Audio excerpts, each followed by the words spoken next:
नमस्कार, मैं हूं आपके साथ पूर्णिमा मिश्रा। स्वागत है आपका हमारे खास शो क्या कहते हैं नरेंद्र मोदी में। इसमें हम आपको सुनवाते हैं प्रधानमंत्री नरेंद्र मोदी के वो ऐतिहासिक भाषण जो देश को नई गति और नई दिशा देते हैं। आज आपको सुनवाएंगे ऐसा ही एक ऐतिहासिक भाषण जो उन्होंने 16 फरवरी 2014 को हिमाचल प्रदेश के सुजानपुर में दिया।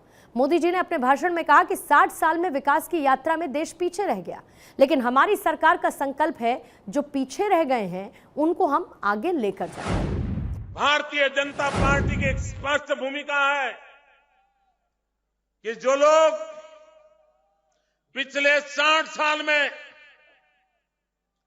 विकास की इस यात्रा से वंचित रह गए हैं, पीछे रह गए हैं, कदम से कदम मिला नहीं पाए हैं, चाहे वो समूह हो, चाहे वो इलाके हो, चाहे वो भूभाग हो, चाहे वो प्रदेश हो, हमारी प्राथमिकता ये रहने वाली है कि समाज में, इलाके में, राज्य में ऐसे जो पीछे रह गए हैं सबसे पहले उनको आगे लाना है और देश को एक बराबर की स्थिति में ला करके एक साथ पूरे देश को आगे बढ़ाना है। ये हमारी सोच है और मैं मानता हूं पिछड़ों को पिछड़े रख करके, जो राज्य पीछे रह गए उनको पीछे रख करके हिंदुस्तान कभी आगे बढ़ नहीं सकता। और इसलिए भारत मां की कोई भुजा दुर्बल ना हो, भारत मां का शरीर का कोई अंग दुर्बल ना हो, पूरी भारत माता स्वस्थ हो, उसके सभी अंग स्वस्थ हो, ऐसा हिंदुस्तान बनाने का सपना लेकर के भारतीय जनता पार्टी विकास की व्यूह रचना लेकर के आगे बढ़ने में विश्वास करती है।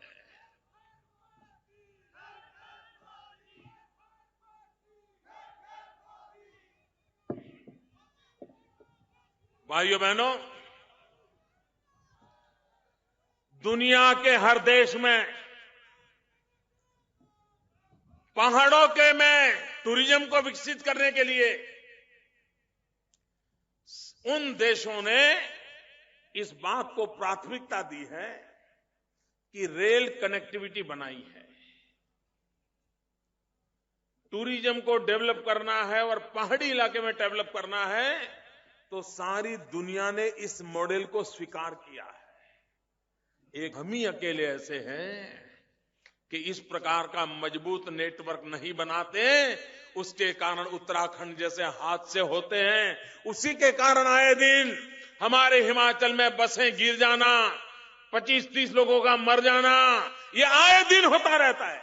हिमाचल में तो सरकार का ज्यादातर काम इसी प्रकार के अकस्मातों को चिंता करने की कभी कभी नौबत आती। इतना छोटा सा राज्य, लेकिन उसका ज्यादा समय इस प्रकार के अकस्मात में मरने वाले लोगों की सेवा में चला जाता है। ये मैंने अपनी आंखों से देखा है।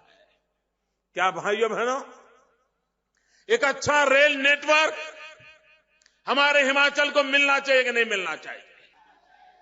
उसके लिए प्रयास होना चाहिए कि नहीं होना चाहिए? उसको प्रायोरिटी देनी चाहिए कि नहीं देनी चाहिए? भाइयों बहनों, हिंदुस्तान में रेलवे ये भारत के लिए एक बहुत बड़ी अमानत है। उस रेलवे के माध्यम से पूरे हिंदुस्तान के अर्थतंत्र को नई गति दी जा सकती है। लेकिन भारत सरकार में रेलवे का क्षेत्र इतना उदासीन रहा है। ज्यादा से ज्यादा एक ट्रेन इधर बढ़ा दो, एक ट्रेन उधर बढ़ा दो, 2 डिब्बे इधर डाल दो, 5 डिब्बे इधर डाल दो, उसी से आगे न रेल के लिए कोई सोच है और न ही उसके कारण रेलवे हिंदुस्तान के विकास की एक बहुत बड़ी इंफ्रास्ट्रक्चर की वैल्यूएबल व्यवस्था बन सकता है। ये कभी सोचा नहीं गया है और उसी के तहत बहुत सारे परिणाम आने से अटक जाते हैं। और इसलिए भाइयों बहनों, मैं इस मत का हूं कि हमें खास करके हमारे टूरिज्म सेक्टर को डेवलप करना है तो इस इंफ्रास्ट्रक्चर को बढ़ावा देना पड़ेगा। मैं श्रीमान धूमल जी को इसलिए बधाई देना चाहता हूं कि उन्होंने सरकार चलाते समय हिमाचल के पर्यावरण की रक्षा के लिए भरपूर कोशिश की। अनेक अवार्ड्स मिले उनको इस काम के लिए भी, और वैसे भी शिक्षा का क्षेत्र हो, इंफ्रास्ट्रक्चर का क्षेत्र हो, एनर्जी सेविंग का काम हो, एनवायर प्रोटेक्शन का काम हो, अनेक क्षेत्र करीब करीब 85 राष्ट्रीय अंतर्राष्ट्रीय अवार्ड पाने का काम भारतीय जनता पार्टी की धूमल जी की सरकार ने हिमाचल में करके हिमाचल को विश्व के सामने एक विकास तेजी से करने वाले राज्य के रूप में खड़ा कर दिया था। भाइयों बहनों, समस्याओं का समाधान विकास के बिना होने वाला नहीं है। भाइयों बहनों, महंगाई जैसे देश को तबाह कर रही है, वैसे ही देश को तबाह कर रहा है भ्रष्टाचार। आप मुझे भाइयों बहनों बताइए, भ्रष्टाचार से देश को मुक्ति चाहिए कि नहीं चाहिए? जरा पूरी ताकत से एकदम आखिर से आवाज आनी चाहिए। भ्रष्टाचार से देश को मुक्ति चाहिए कि नहीं चाहिए? अगर भ्रष्टाचार से मुक्ति चाहिए तो भ्रष्टाचारियों से मुक्ति चाहिए कि नहीं चाहिए? भाइयों बहनों, प्रधानमंत्री कहते हैं पैसे पेड़ पर नहीं उगते हैं। प्रधानमंत्री कहते हैं कि पैसे पेड़ पर नहीं उगते हैं। प्रधानमंत्री जी, आप ही की पार्टी के नेता और इसी प्रदेश के मुख्यमंत्री श्रीमान वीरभद्र जी, उन्होंने चुनाव में अपना जो नामांकन भरा है, उस नामांकन में 3 साल के अंदर अंदर उनकी संपत्ति 14 गुना बढ़ गई। 14 गुना, 14 टाइम बढ़ गई। उन्होंने लिखा है अपने एफिडेविट में। और जब पूछा गया ये इनकम कैसे बढ़ी, तो उन्होंने कहा एप्पल के पेड़ों से पैसे बढ़े हैं। प्रधानमंत्री जी, आप कहते हैं पैसे पेड़ पर नहीं उगते हैं, आपके एक मुख्यमंत्री कहते हैं पेड़ पर से 14 गुना पैसे मिल गए।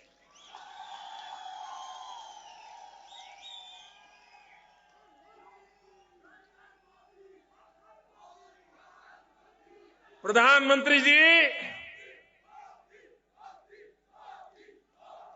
अगर विकास करना है तो जज्बा चाहिए, दौड़ती हुई सरकार चाहिए, जन सामान्य से लगाव चाहिए, तब जाकर के समस्याओं का समाधान होता है। भाइयों बहनों, अभी एक नेता कौन भ्रष्टाचारी है, कौन मंत्री क्या है, इसकी जरी हिसाब लेकर के घूमते रहते हैं। मैं उनसे पूछना चाहता हूं, कल उन्होंने कहा भाजपा के कितने मंत्री जेल में है, ऐसा पूछा उन्होंने। मैं उनसे कहना चाहता हूं, सिर्फ टेलीकम्युनिकेशन मिनिस्टर, जरा देख तो लो आपका हिसाब। आपकी सब सरकारों के सभी टेलीकॉम मिनिस्टर किसी न किसी भ्रष्टाचार में फंसे पड़े, चाहे वो कांग्रेस की सरकार रही हो, चाहे यूपीए की सरकार रही हो। सबके सब कोई न कोई दाग उन पर लगा हुआ है। और आप भारतीय जनता पार्टी में निराधार आरोप लगा रहे हो, आप ही की पार्टी में। और देश इस बात से इनकार नहीं कर सकता, कांग्रेस पार्टी कब तक अपने आप को बचाती रहेगी? अगर इस देश में भ्रष्टाचार की जननी कोई है तो उसका नाम मात्र कांग्रेस पार्टी है।